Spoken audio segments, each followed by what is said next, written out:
the market is king, you will never admit that you are wrong.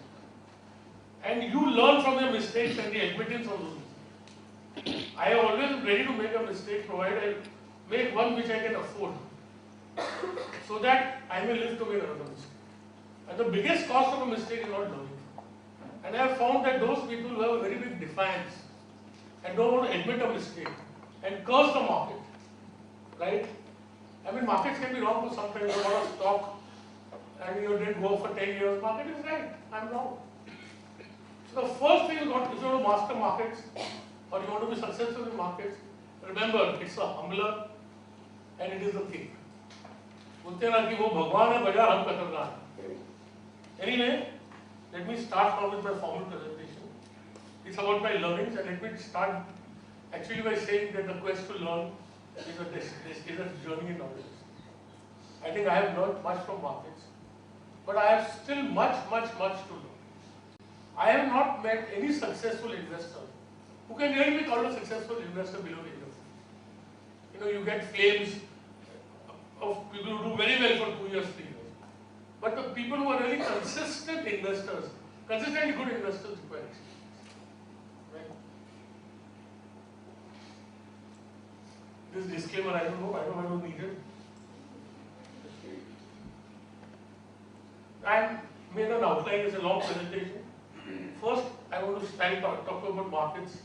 Then I talk to the evolution of what I learned and at what stage I learned. Then I talk about trading, investing, some of my best and worst investments, the current scenario internationally and India, my beliefs and my participation. Why capital markets? I find in a lot of places, people are not able to understand why markets exist. What is the purpose of markets, of capital markets? How did they arise? Why did they arise? See, when we had the markets, as stock market essentially started 300 years ago, and it coincided with the industrial revolution. Until industrial revolution had not come, there was not needed large capital for business. The primary form of occupation was agriculture. But when the industrial revolution started, you needed large capital to build enterprises. And there had to be made a difference between the people who manage that wealth and the people who provide that wealth. And then came the concept of a limited liability company. Because the person who manages and the owners are different, he is not going to be personally liable for the wealth, for the debt of that enterprise.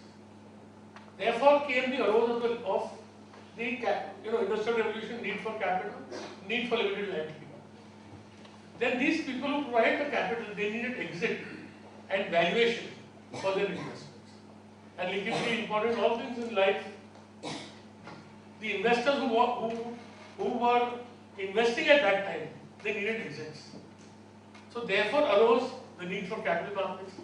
And that's a very important part of any economic society, as I'll explain to you.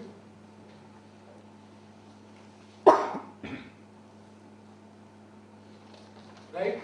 So I think these are the reasons why markets arose in the first instance and why they are existing with you.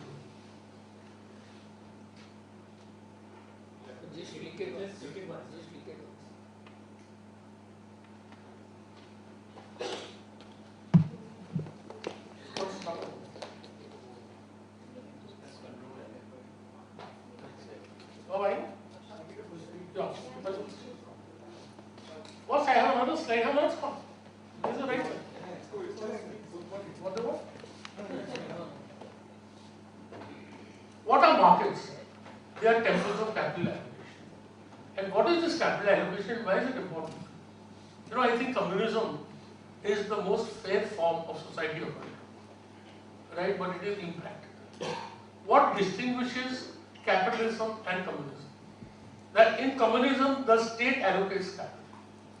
And when the state allocates capital, why is China's stock market today, the economy has become 1.5 times the size of 2007 or even double, and the stock market is 1/3 of the size it was in 2007. Why? Because there is indiscriminate allocation of capital and there is no return on equity. Right? So it is the capital markets who allocate capital. And capitalism failed, communism failed because the state was allocating capital, leading to capital being used inefficiently. And sir, this is not theory, I believe this is reality. Right? And it is, what does the stock market do? It channelizes capital to most productive assets. There is a conditioned precedent for risk capital to exist and grow. Right? See, why do you think that Mr. Narottam Sikseria started with $500,000 of cement? And when ACC was say 10 million or 8 million, I don't know exactly. But because he was using it more efficiently, he could raise capital and he could become the leader of the cement industry. Look at the difference. I think it's a very, very pertinent difference that Mr. Narottam Sikseria comes from nowhere in 1987. By 2007-8, his company is one of the largest cement companies in India. Right? Why could he do it? Because he could produce in a more efficient way, and therefore he got capital from the market.